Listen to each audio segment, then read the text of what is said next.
पुण्यामध्ये महारत्नाच्या जमिनीच्या 1800 कोटींचा कथित घोटाळा, पार्थ अजित पवार यांच्या कंपनीवर गंभीर आरोप, महसूल मंत्रालयाकडे चौकशीची मागणी.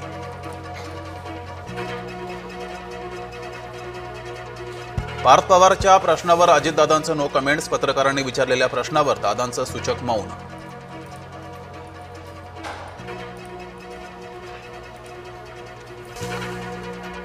पार्थ अजित पवार मवियाच्या निशाण्यावर, गैरप्रकाराला आमचं समर्थन नाही, मुख्यमंत्र्यांचं विधान.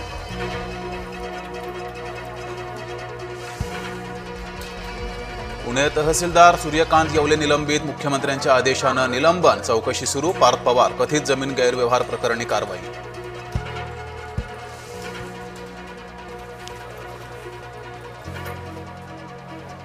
हिम्मत असेल तर अजित पवारांवर कारवाई करा, पार्थ पवारांच्या मुद्द्यावरून अंजली दमानी यांचं महायुतीला आव्हान.